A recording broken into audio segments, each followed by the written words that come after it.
दोस्तों नमस्कार। अब भारत में गेहूं का इंपोर्ट हो सकेगा और आयातित गेहूं से बने लॉट की सरकार ने निर्यात की भी मंजूरी दे दी है।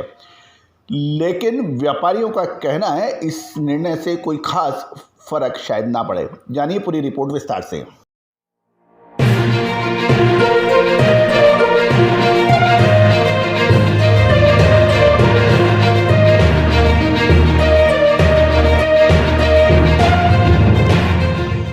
दोस्तों नमस्कार।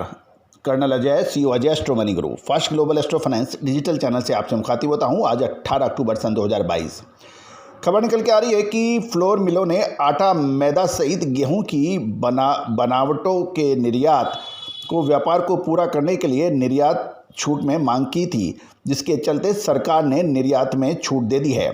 लेकिन सरकार ने इस निर्णय से बाजारों में कोई खास बड़ा मूवमेंट आने की संभावना शायद ना बने। सरकार ने सिर्फ आयातित गेहूं से बने आटा, मैदा का ही निर्यात करने की छूट दी है। अब गौरतलब है कि आयातित गेहूं यानी पहले गेहूं इंपोर्ट होगा और उसके बाद उससे बने उत्पाद का निर्यात हो पाएगा। तो इनडायरेक्टली व्यापारियों का कहना है कि ये गेहूं के आयात को एक तरह से मंजूरी दी गई है। भारत में निर्यात से रिलेटेड जो इकाई हैं उसमें स्पेशल इकोनॉमिक जोन में स्थापित कंपनियों को आयातित गेहूं से बने लाट का निर्यात करने की छूट दी गई है। यानी स्पेशल इकोनॉमिक जोन में जो कंपनियां हैं वो ही ये काम कर सकेंगी। शुक्रवार को एक सरकारी आदेश में कहा गया है कि मूल्य वर्धित उत्पादों के शिपमेंट को मंजूरी देने के लिए फूड प्रोसेसर्स की मांग को स्वीकार कर लिया गया है। इस आदेश में कहा गया है कि भारत फूड प्रोसेसर्स को लॉट का निर्यात करने की प्रतिबद्धता के सामने ड्यूटी फ्री गेहूं का आयात करने की मंजूरी मिलेगी।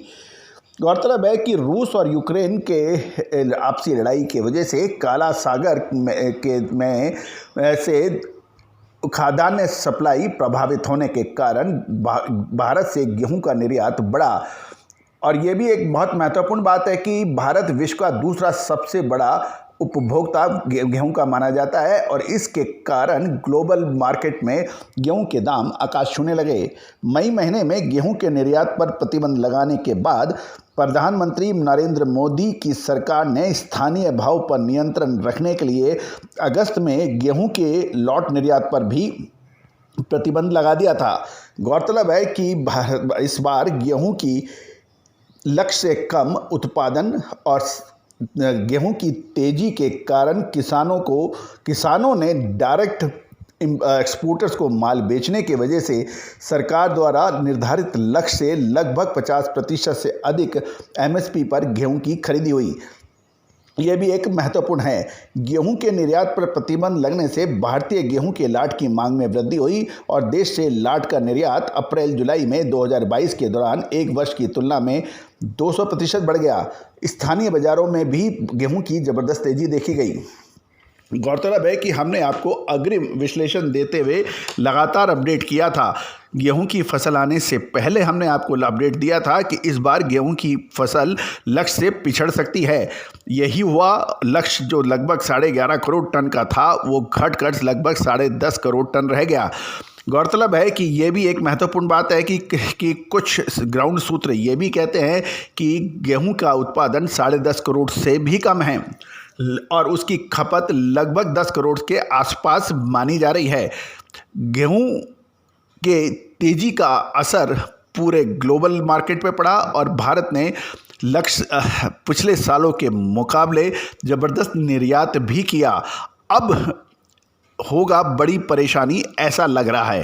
दोस्तों अब आपको याद होगा कि हमने आपको अक्टूबर महीने में गेहूं में अच्छी तेज़ी की अग्रिम विश्लेषण दे दिया था, लेकिन साथ साथ यही भी कहा था सरकार मूल्य नियंत्रण के लिए कुछ कड़े कदम उठा सकती है। इसके अंदर गेहूं का इंपोर्ट या ड्यूटी फ्री या स्टॉक लिमिट जैसे कड़े कदम भी सरकार उठा सकती है गेहूं के दामों में नियंत्रण करने के लिए।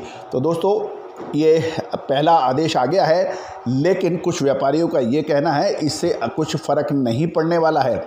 इसमें 3-4 चीज़ें बिल्कुल स्पष्ट नहीं हो पा रही है। एक, गेहूं का जितना इंपोर्ट होगा क्या उतना ही एक्सपोर्ट होगा?